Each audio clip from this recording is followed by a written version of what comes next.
We are very honored today to have with us Iris Gonzalez, who is the Coalition Director, and Brittany Jenkins, who's the Regional Community Organizer for the Coalition for Environment, Equity, and Resilience, CEER Houston. So they're going to talk to us about their work and some of the practical ways that they are involved in environmental justice in Houston. So we've talked about this fairly theoretically up until this point, so it'll be nice to see what it looks like on the ground. So without further ado, I'll turn it over to you. Thank you. Good morning, everyone. How are y'all doing? I know it's early. Well, it's such a pleasure to be here with you all.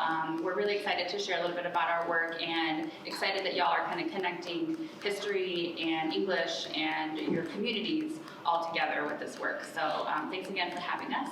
Usually we like to start off with a round of introductions so we can kind of warm up the space with everyone's voice. This is kind of a big crowd, so we're going to do it a little bit differently today. So we're going to do sort of introductions by way of raising your hand, okay? So how many of you are originally from Houston? Okay. How many of you were here during Harvey? How many of you were personally affected by Hurricane Harvey?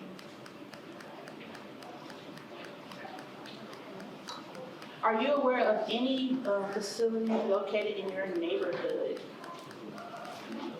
And by that I mean like are the industrial facilities in your neighborhood? I know that, and how to make sure that the pieces of policy that help inform how we do, how we protect our environment are in place. There are also groups here that do civic engagement, community organizing, what's called base building and power building work. And so some of those groups are really focused on getting people out to vote, getting people to complete the census this year, and really involved in elections and campaigns. And so these groups came together really to create an organization that would focus specifically on environmental justice policy solutions. And so our work is around advocacy to see some of those laws and those policies enacted or improved or strengthened or sometimes just enforced. And so a little bit of sort of what brought us together. During Hurricane Harvey, y'all might have heard about some of the hazardous chemicals that were released. We received in just a couple of weeks the same amount of pollution that we get in an average year.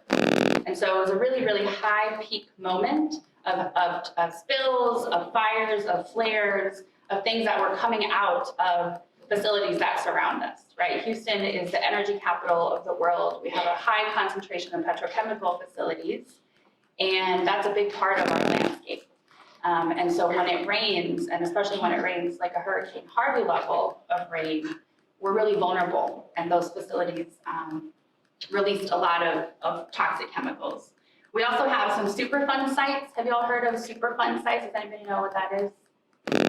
So a Superfund site is a designation from the Environmental Protection Agency for really some of the most hazardous, kind of the dirtiest sites across the country. So there's a list of national sites across the country that are the most polluted, that are the most toxic, and those are called Superfund sites. They have a special designation.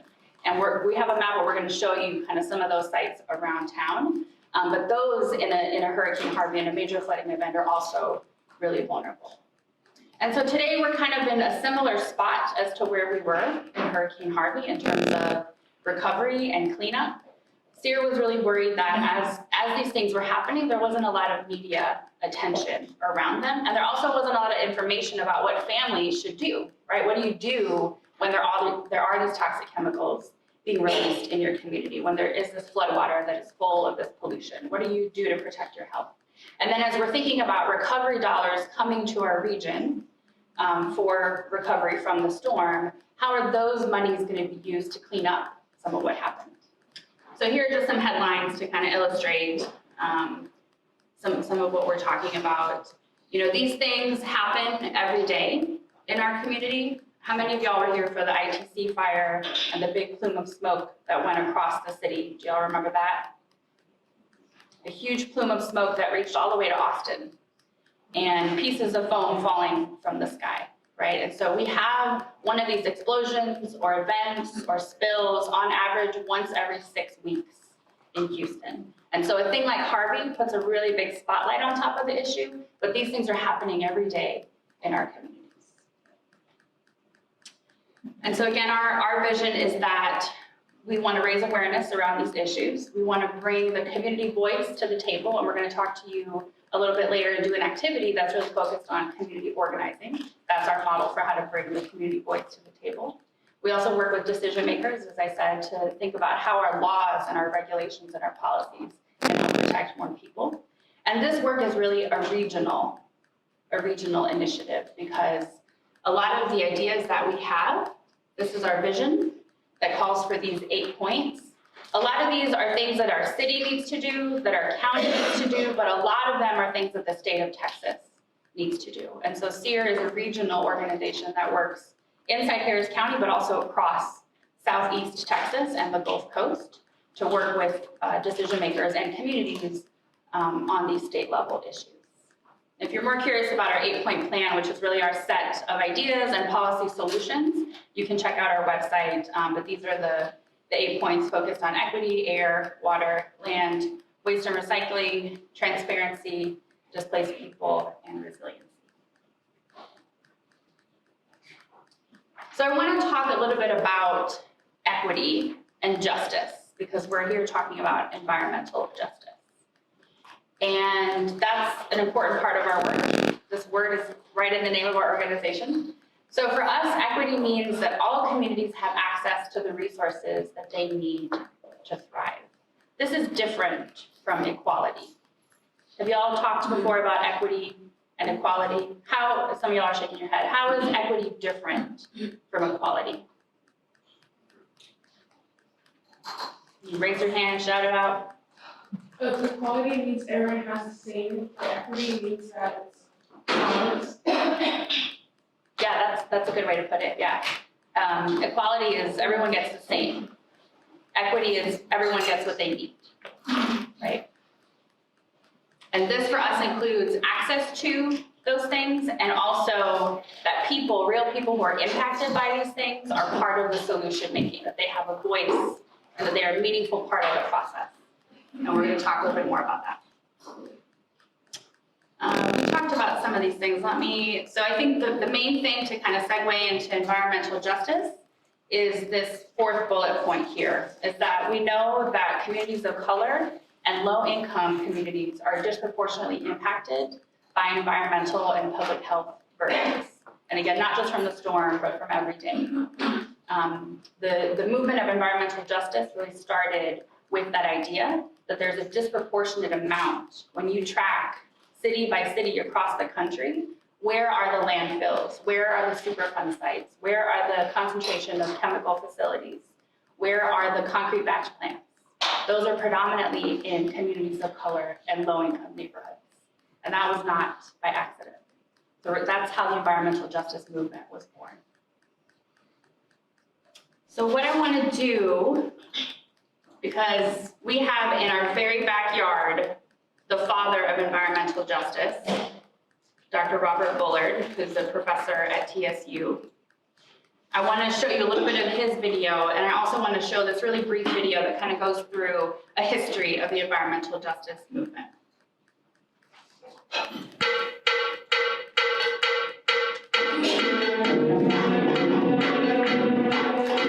Nationally, the facilities where we dump our garbage and process dangerous chemicals tend to be located in poor and minority communities. The people who live there have little or no protection from the industries around them, and things could get worse. So there's this idea of environmental justice. It's pretty simple. Communities shouldn't be forced to deal with more pollution because they belong to a certain race, national origin, or income bracket. Yet America has struggled over the years to implement any serious policy that actually protects these communities. So let's lay out the ways the government has failed them. We will not allow Warren County to become a dump site. The fight for environmental justice took off in 1982, when residents of Warren County, North Carolina mounted mass demonstrations against the plan to dump contaminated soil in a landfill in their community. The EPA investigated 4 similar landfills in southern states and found they were all located in Black or low-income neighborhoods. In 1987, the United Church of Christ Racial Justice Commission found that around the country, hazardous waste facilities were more likely to be located in mostly minority communities. Amid mounting proof, the federal government was forced to act. So in 1992, President George H.W. Bush founded the Office of Environmental Justice inside the EPA. 2 years later, President Bill Clinton signed an executive order requiring federal agencies to consider environmental justice in all of their policies, as well as extending civil rights protection to environmental discrimination. But Congress never passed a bill to make Clinton's executive order law. Then came George W. Bush. His administration shifted the focus of the Office of Environmental Justice from protecting low-income and minority communities to all people, leaving vulnerable populations without a federal environmental advocate. 80% of New Orleans, including much of downtown, is underwater. Under Bush, many environmental civil rights claims were rejected or delayed for years. In 2009, after President Barack Obama's election, his administration recommitted to environmental justice. Generally speaking, in this country, a lot of environmentally problematic facilities tend to be located in places where poor folks live. Yet, during the 2 years Democrats controlled the House, the Senate, and the White House, they didn't follow a single bill focused on strengthening environmental justice protections. Passing major environmental legislation faded further when Republicans took control of Congress in the 2010 midterm elections. Now, President Donald J. Trump is making good on his vow to weaken the EPA. The environmental protection, what they do is a disgrace. Every week they come out with new regulations. They're making it not serve the environment. They will be fine with the environment. We can leave a little bit. This budget, a 31% cut to the EPA, $2.6 billion cut away from the EPA, that's what the president wants. As the EPA loses funding and regulations are rolled back, vulnerable communities may very likely fall through the cracks. I'm Talia Buford. I'll be covering the communities and digging into systemic environmental injustice. If you have something to tell me, email me at talia.buford@propublica.org.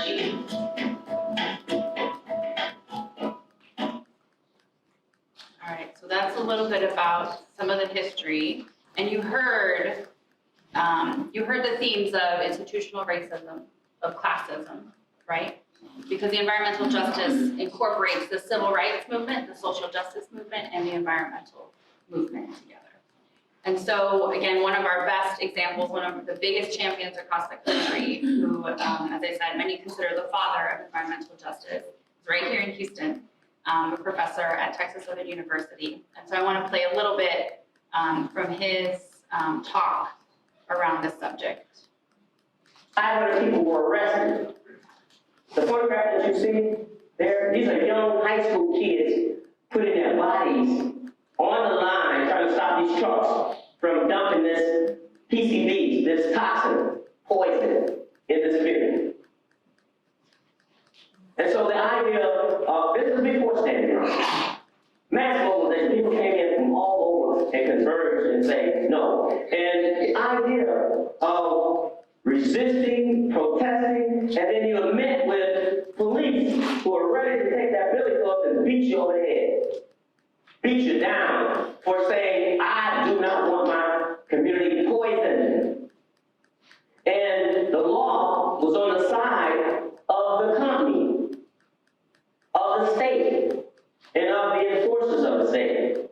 And people were arrested, taken to jail, and bailed out, and arrested, taken to jail, and bailed out. And so this movement that started in Warren County redefined what environment is, or the environmentalism that's being practiced. Because before Warren County, nationally, there was no environmental justice components inside of these big groups. The environmental justice movement redefined what environmentalism is and what the environment is where we live, work, play, worship, learn, as well as the physical and natural world. It's all of that. The environment is wildlands, wilderness, wetlands. It's about whales, polar bears, birds, ducks, but it's also about urban, inner city kids being poisoned with lead. It's about kids playing on playgrounds explode, or your neighborhood fence line with so much dangerous stuff that you worry every day, 24/7, that something's gonna happen, an explosion's gonna happen, and if it does, you're at the fence line, you're gonna die. So when we talk about the environmental justice principle, environmental justice principle, all communities are entitled to equal protection of our environmental laws, housing, health, transportation, civil rights. So we're talking about basic human rights. The right to breathe is not a privilege. Most of us do not decide on Tuesday we're not going to breathe. So the right to have safe, food that's nurturing. So we talk about air and water and food. These are basic human rights, universal, that nobody has the right, no organization, or no government has the right to take away. And we know where a permit is. A permit, depending on what part of the country, a permit or a permit, is nothing more than a license to pollute at some level. So when we say, no, our health is not for sale, and that you should not be getting a permit to pollute me and poison me and experiment with me, because that is not informed consent. You can't do that with humans when you're doing human something, so you should not be able to do it with me. So this is really about redefining, as we did in the introduction, who is an environmentalist, right? And that these protections are about a civil right, that we all deserve the right to clean air and to clean water. And you also saw in the videos that this is really a multi-generational movement, right? This is not brand new. This did not just start today. There are people behind us whose shoulders we're standing on right now. And it involves multiple generations to solve this problem, including all of us here in this room today. So we're going to talk now about some of how this shows up locally, right? So we learned about sort of the broader history of environmental justice and some of the pieces of legislation at the federal level that impact us here. You heard from Dr. Bullard a little bit of what happened across the country. And by the way, he's written like 17 books on some of the research he did across different cities and the patterns that he observed. So let's talk about it right here in our own backyard and how it shows up in Houston. So this is a map that one of our coalition members, Texas Housers, put together a couple years ago now that kind of plots the different environmentally hazardous facilities and land sites that exist across the country. And it also then plots, as you can see, the green and the blue and the yellow and the red, the demographics of people, right? So this is some of what Dr. Bullard has done across the country to map the link between where these facilities are located and where people of color live. And so if you look up here in Acres Homes, all these little black dots, that's a lot of where Dr. Bullard's work started here in Houston, is the siting of a bunch of landfills that were trying to go into Acres Homes with the beautiful name of Whispering Pines landfill, trying to come into here into Acres Homes. And so you'll notice when you do a map like this, kind of where the dots lie, you'll notice that there's kind of this arrow. You see this blue arrow here that's kind of pointing to the right? And that's predominantly higher income, more white households.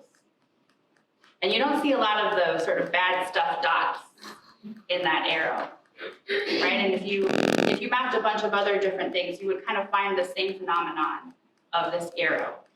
And so we see that the same pattern that we see across the country that's happening at a national level in all these cities is happening right here in Houston. And this, of course, has a major impact on our health, right? Y'all may have learned about some of the health equity disparities that exist, but depending on your zip code, you will live a longer life than someone else who lives in a different zip code. And that can vary from up to 20 years of how much longer you live, depending on where you live. And so our work is, how do we unwind this? How do we make sure that your zip code, your race, your income do not determine your health and how long you live?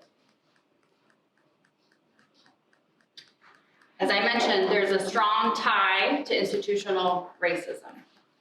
And how we got here, we have to talk about institutional racism. And part of that, one of the biggest pieces of legislation tied to institutional racism in our country was the phenomenon of redlining. Have you all learned about redlining in the housing industry? Some of y'all are nodding yes. So this was a way to categorize neighborhoods based on where people could qualify for loans to purchase a house. And so they classified these neighborhoods based on what they thought was safe, what they thought was high risk, and where you could qualify to get a mortgage.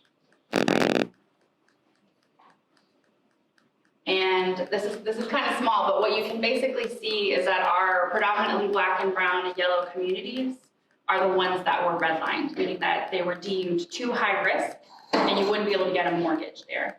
And so what it created was pockets of the city, neighborhoods that got investment, right, that got homeowners, that then got freeways, that got grocery stores, that got services, that got different investments, and other places that didn't, right? And that is a legacy that we're still dealing with today. And so there's an extreme connection, right? You have to start building these layers of kind of what our history has done to communities and how that shows up right now and what's affecting us today. And so there's a group called Groundwork USA that did an analysis of the history and legacy of this redlining practice in cities and how it connects to the places in those cities where people are experiencing the highest risk for climate change. And so it's no surprise, right? The neighborhoods where there weren't investments made, they don't have as many mature trees, right? So this picture on the right, it doesn't look like that. It looks like the picture on the left. And that means that those places are more vulnerable to climate change, right? It's hotter, there's more concrete, there's maybe less sidewalks, there might be more density there, and so they are at higher risk. And so when we talk about climate change, when we talk about environmentalism and who's most impacted, it's connected to all of this history that came before us. The other piece is that, again, in our governments, we have experienced a chronic systems failure, right? So this is a chart of the Capital Improvement Project budget. So this is the big money that the city of Houston has to spend on improving streets, improving sidewalks, improving the infrastructure of your neighborhood, right? The drainage in your community. And what we find, this was an analysis that was done about 4.5 years ago, is that the two highest income bracket council districts in the city are getting the majority of the resources, right? So I think it's like 40-some% of the budget for the whole city is just going into the top 2 income districts in our city. So we're again repeating this pattern of disinvestment and inequity. And so when really big things happen to us, like a Hurricane Harvey, it only exacerbates that even more. And there was a national study that was done to look at after a hurricane, after a natural disaster like Harvey or like Tropical Storm Imelda, what happens to those communities, right? As they're recovering, as they're moving to somewhere else, as they're repairing their homes and their lives, what happens? And what they found was that white households and those with a higher education actually gained wealth. They actually made a profit, if you will, on the natural disaster, where communities and households and communities of color and renters in particular lost wealth, right? They were worse off after the storm than more white households and higher educated households. And again, this is a pattern across the country. So one of the tactics that we use here in our work is around community organizing and building power to push up against these systems that have failed our communities. And so I'm going to turn it over to Brittany to talk to you about some of what community organizing is and how that comes up in our work and in our tactics.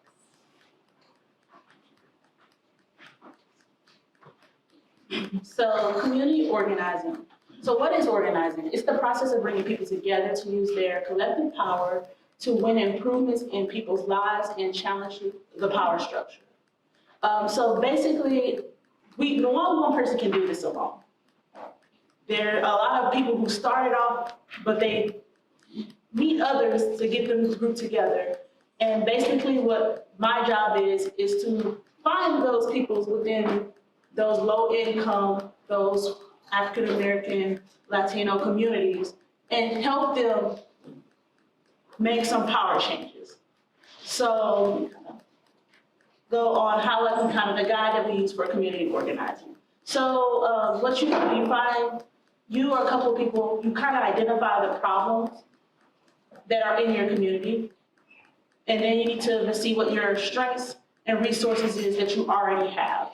One of your strengths may be if you live in a retired community, that you just have more time to spend on something like environmental issues, or you have a background in environment injustice, so you can speak on those terms. So you want to kind of calculate what you already have once you start kind of figuring out what the issues in your community are. And then there's many issues in your community, so you can't tackle them all at once. So you want to start somewhere. So kind of pick one issue to work on that's important to you and others in your community. An issue is that the solution to the problem. So something that you can find a solution to. And so after you get started, you want to kind of start making an action plan. You need to research the issue. Let's say that a landfill is coming to your community. What does that look like for your community? What is going to be the exposure for your community being affected by this landfill? Will this landfill provide jobs to your community, or will they be bringing outsourcing work? So not only is this pollutant is going to be in your community, but now this pollutant is going to be in the community is not bringing any income for the community anyways. So you want to find out as much as you can and kind of write those things down to kind of, again, work towards a solution. And then what you want to do as a group, decide what you want. We don't want this landfill here.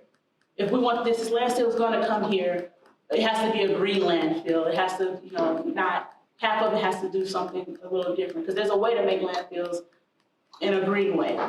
So as a group, decide what you want. If you decide we don't want this here at all, plan around that. If you decide you want a green landfill, plan around trying to meet those people who can make that happen, which leads to like the number 6, which figure out who can give you what you want.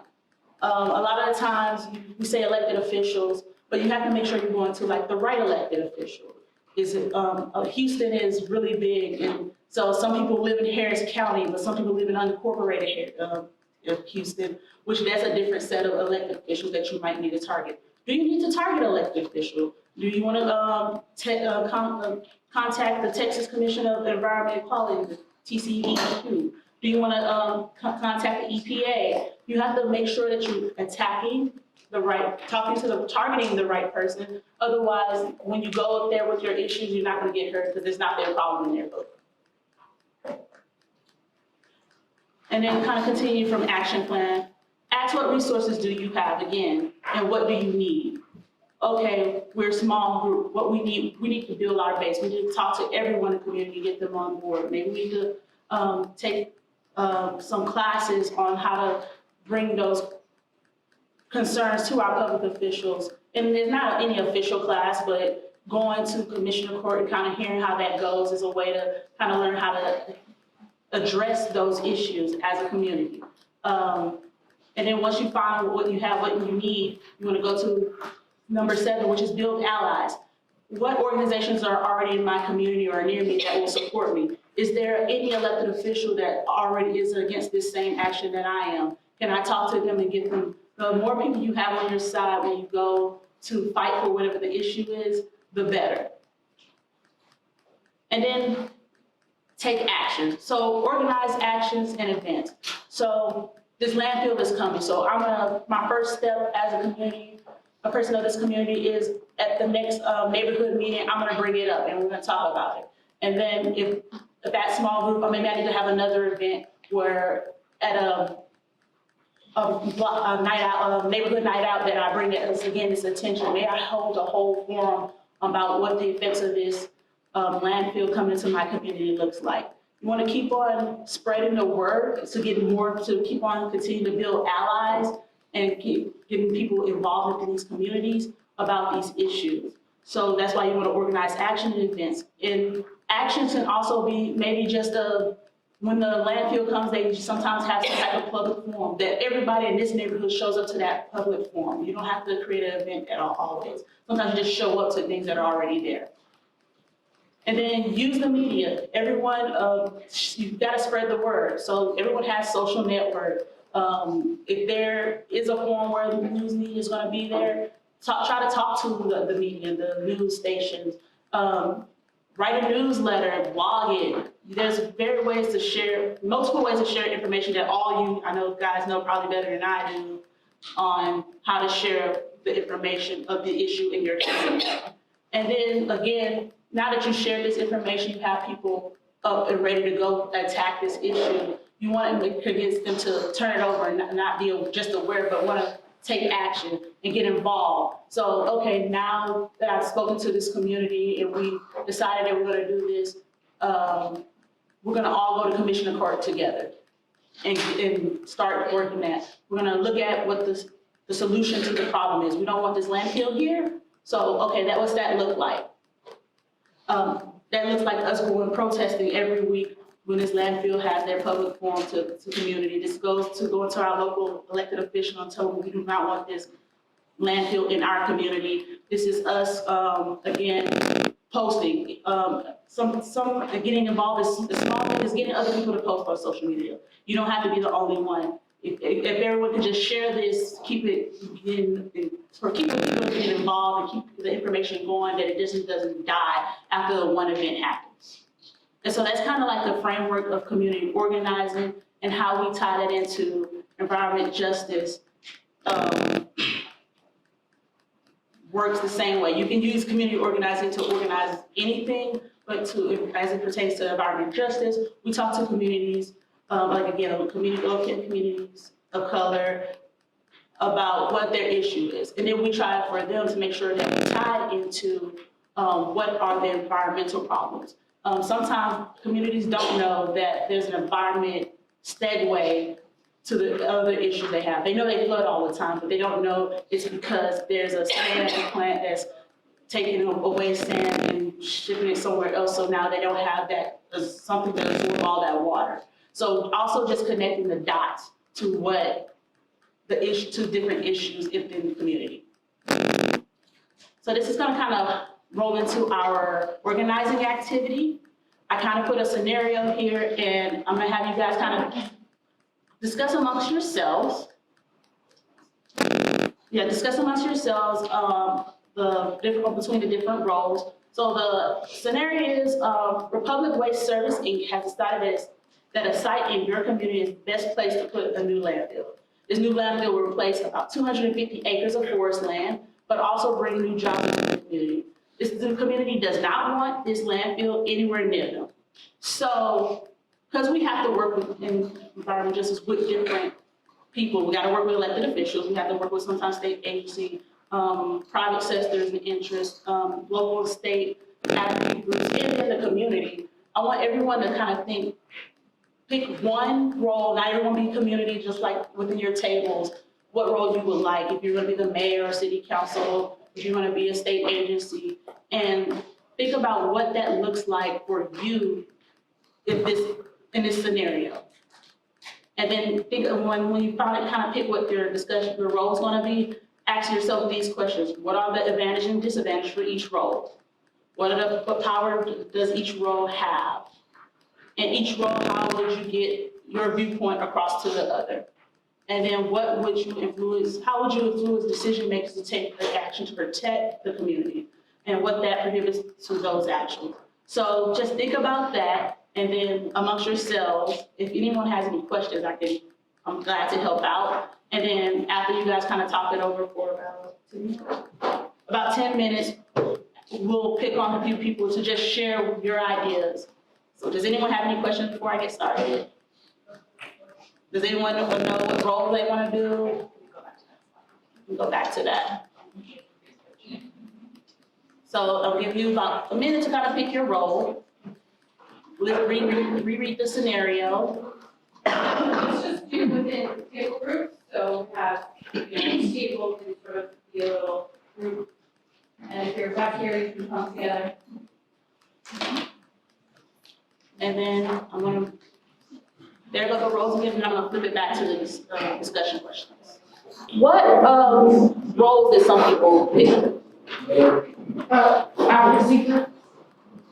Anyone else? Private. Okay, people who were political officials, what were some of the advantages or disadvantages for your role? Some of the advantages would be since we're in office more in power, we have the ability to get the spread those messages to the others and being some person in the community. Oh, that's good. Anyone else? A disadvantage of being an elected official is that a lot falls on your shoulders and you kind of have to take everything into account. For state agencies or county representatives, what are some of, anyone pick those roles? Some advantages and disadvantages for that?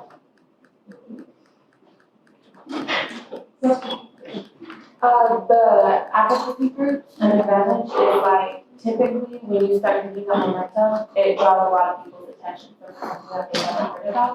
So you get the message out further, like right now. And so what power does that have? It holds a lot of power. A lot of the reason that anything is done, like any negative things are changed, is because of advocacy groups because they advocate for the negative. Any community members that was in the scenario? Advantages and disadvantages. No one wanted to be part of the community?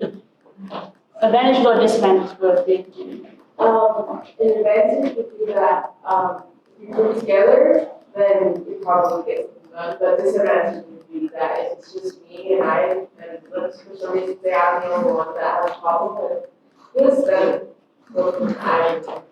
And what is your power as a community, being part of the community?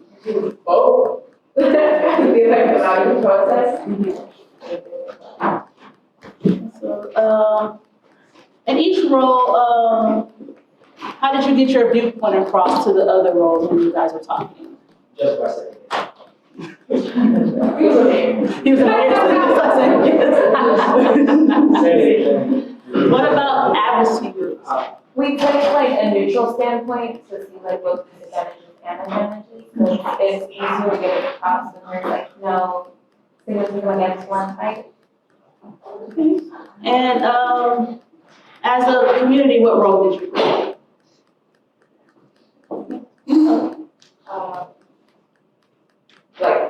Like what role and how did you get your viewpoint across? Did you just knock on the mayor's door or? Well, no, I kind of took the road of like social media. You know, it was like, because now it's like everybody's on this. It's like, like from what I see, you can get things done and you can spread more awareness on social media. So that's kind of the road that I took. And for the decision makers, the mayors, the city council, what influenced you to make a decision on the issue? If a bunch of people in the community were like going against it or saying something about it, if you would feel something because that's like you're in charge of that community. So if everybody in your community is against something, then it's gonna bring more awareness to you, and then you're gonna want to talk about it, and you're gonna want to be more aware about it. As an elected official, whether it's brought to light or not, changing negative things makes you look better, and you're trying to be elected again or be a person of the community. So whether it affects you or not, you want to take the best standpoint and do the best for your community. Some people have like more like corrupt mindset, so they don't exactly lean towards that, but for the officials that do lean towards it, it's mostly because it affects like everything, affects them. At the end of the day, no matter what it was, yourself, you can always notice at your Senate, state, like your position, you can always, and try to enforce people to vote. I wish you could, and then you can protest all day, if you don't vote on the issue, then it's not getting anywhere. Yes. I feel like in this country, no matter how much people you got, or what role you decide to take at the end of the day, you don't have the resources or money to get it done, you're not gonna get it done. You need some time, you need some type of source of, like, enough money to even support any type of, like, protest or some type of thing, because, yeah, I can be a mayor, but where am I gonna get my resources from, you know? And most of these, like, companies kind of have a decision making on what they want to do with this country, because they are the ones who give, you know, support. They have the money, you know, and their workers pay taxes. So kind of, it's like really, if you don't have the higher power of resources, then you can't really get anything done either way, no matter how much people you got. Well, that's kind of part of what some maybe prohibit some actions, but we have to think about it as a community. If enough community members, if I go to my elected official and as a community member, they don't do what we're telling them, what we want to represent the community, then my next step is to vote you out and find someone who will. And so that's kind of one step to it. I also, on the other hand, that might prohibit a elected official is that the money that this landfill might bring to the community, they have that in the forefront. So, I don't know. What you love to A lot of the time, things don't necessarily have to take a lot of money, it just takes people and like the spreading of information. Like recently we've been having a lot of issues with trash and like the oceans and stuff, so random civilians will just come together and like pick it up. So stuff like that didn't take money, that just took like the spreading of it. But also it's favoritism and the distribution of funds that is a major issue. Like currently in Sugarland, they are replacing already like perfectly fine stoplights with like new stoplights, which look the same. And that's just shows you like the distribution of funds is favoritism when that fund could have been used for something better for the environment and for people rather than something that's not necessary. Anyone else want to add anything? I feel like if you're a community member, you should, I guess like, it is right to tell like the companies and stuff that you're getting hurt, but if it hasn't been working for like 50 or 100 years or whatever, then you should try a different method, like tell them how it can be better for their company, how they can profit off it if they do something else, or, you know, like that. Yeah, if companies are making things, they're not gonna do it. Like, money is their priority. Unless you find some other way around it, that's just not gonna. Okay. Yeah, I heard at the thing that, yeah, money is a lot, like, and stuff like this, but it doesn't mean that we shouldn't try. And because, you know, it is getting more awareness, and like you said, like, people are thinking that they're gonna want people, and people are not wanting this, refinery or whatever it was, then they're gonna go with us, whether we have the resources. And, yeah. Okay. I hear what you're asking, you can't really have a business or corporation without consumers. So if you protest that, you bring awareness to it, and you can do something about it. And then the problem that we have, especially in our generation, is that we think somebody else is gonna do it. So that's why we need to come together to do the same, instead of thinking that, oh, somebody else is gonna do this, or this and that.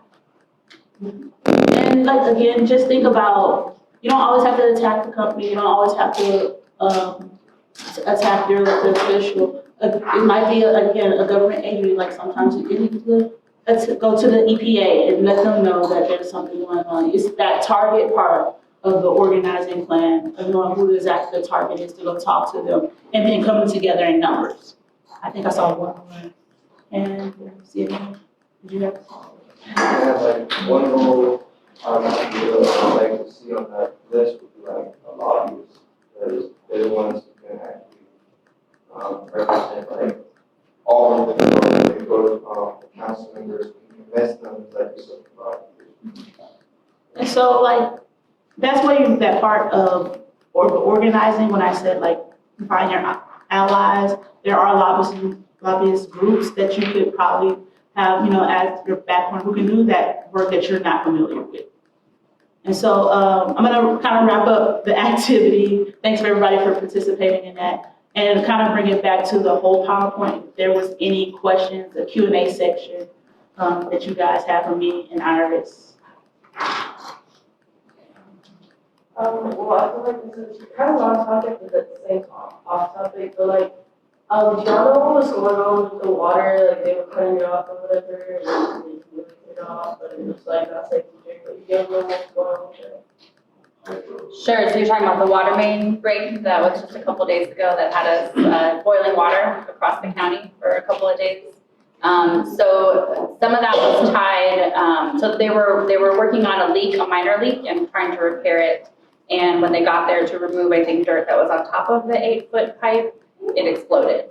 And so that particular facility, that wastewater treatment facility, and the pipe that it was going to treats almost 50% of the water that we have in the city. And so that's why a whole bunch of neighborhoods, a whole bunch of places, like the parts of the freeway that were shut down, it was such a huge impact. I think from some of the campaigns that Ceer has led around water infrastructure justice, is that kind of going back to that PowerPoint slide of investment and where it's happening. We know that city of Houston is huge, right? Harris County is huge. The infrastructure that we're talking about, pipes that connect your house to the street, to the main sewer pipes that go to the facilities, that's a lot of infrastructure, and a lot of it is really old, and we haven't invested in maintaining it. And so things like that kind of expose our vulnerabilities. I'm not saying it's completely connected, but it might be. I was wondering, because you guys talk about like feeling out bigger corporations and trying to get them to make change, but what would you suggest for us to do on an individual level to make more of a difference? Because it does start with like an individual person. Recognizing, like, just start walking around your neighborhood and seeing what the issues are. I know maybe a next step for you guys is to kind of be looking on what issues are in your neighborhood. So just start there. And, okay, these are the issues, and then start sharing it. A quick Facebook post. I just found out that this plant has been here, and they do this X amount of pollution over what they're qualified for, and they get charged 2 cents per pound. They can be charged 10 times as much as that. So little things like that to get the awareness going. So on an individual level.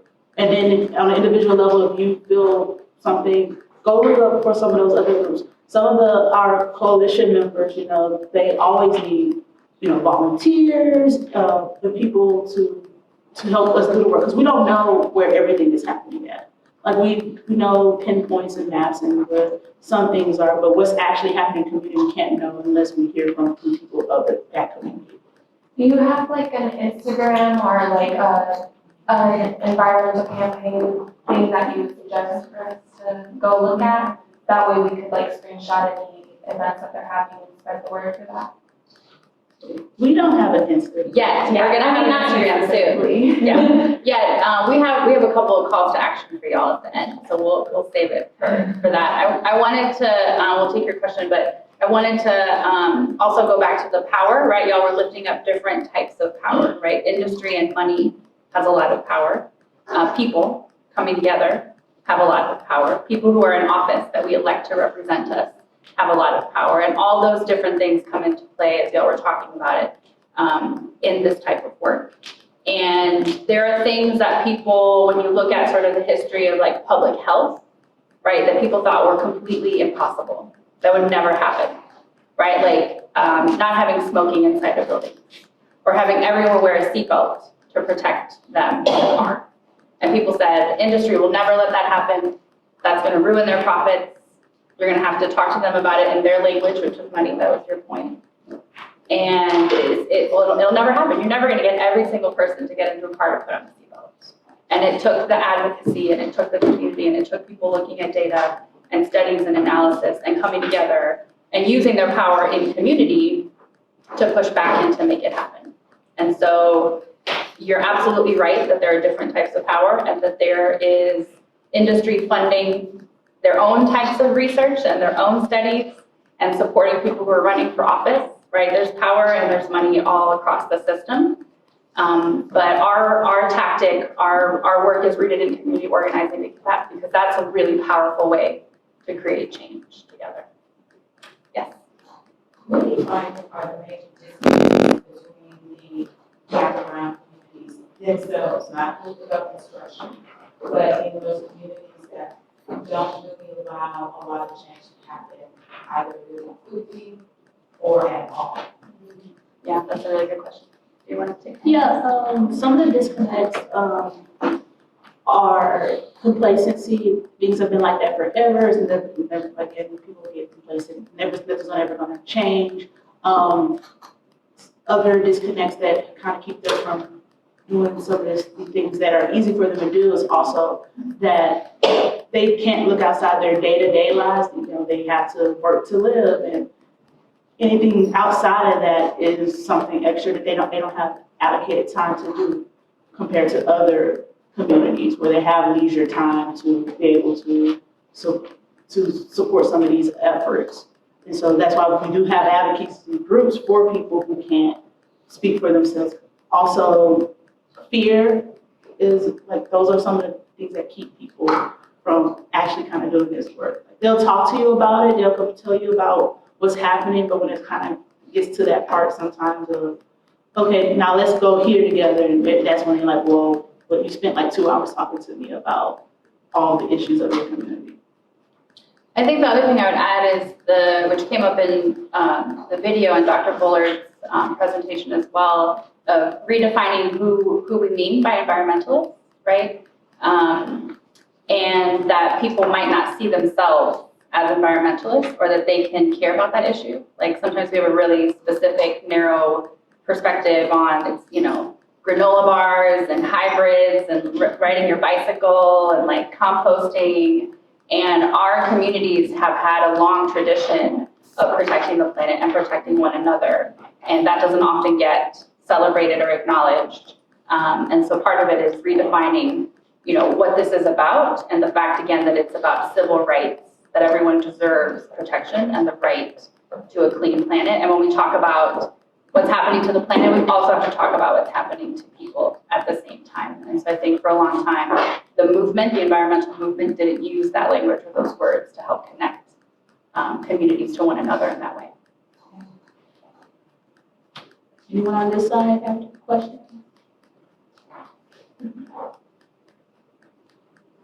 Any more questions?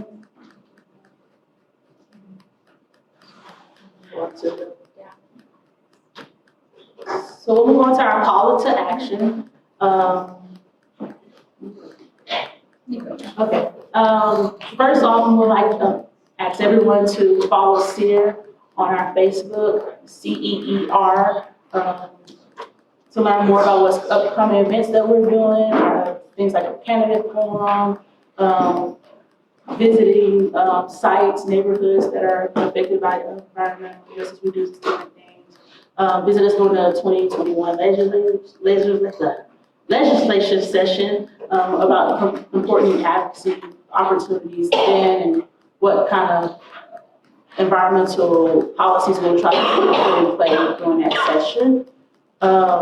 Stay up to date with the Houston Climate Action Plan and the Resilient Houston Plan, which you're better explaining what those So are. there's 2 really big plans that our city did. One of them is already done. The Resilient Houston Plan is already completed. And so that has sort of a set of strategies of how we're going to make the city more resilient in the long term. The Houston Climate Action Plan is what we're going to do to mitigate climate change here in Houston, and then how we're also going to adapt our life as climate change impacts Houston. And that one is actually going to go to City Council at the end of March for a vote. And so those are 2 plans that y'all can kind of keep track of. They each have their own website. And when you are looking to vote and finding a candidate that you want to support, thinking about how, what their position is on things like this, or what they are going to do, what their vision is, how they're going to get involved in the environmental justice movement. And if you need a place to look for some ideas and solutions, those are 2 really relevant plans that our city is working on right now. And then the last thing to do, you can take action today is Super Tuesday. So if you haven't already, go vote. Who's voted today? Or before today? Who's already voted in this election? Oh, y'all. That can't vote. Who has a plan to vote if you are? Just a couple more. That's your power. Okay. Then you're getting the practice. This is what to do to get ready. And then, again, this is me and Iris's contact information. If you have any other questions that you would like to send either of us, please send us an email or reach out on our phone. You get those phone calls, they go directly to Iris if we're not in the office, but we're happy to have any other questions to answer it offline. You can also text that number if you want. Okay, well, please join me in thanking our guest speakers today.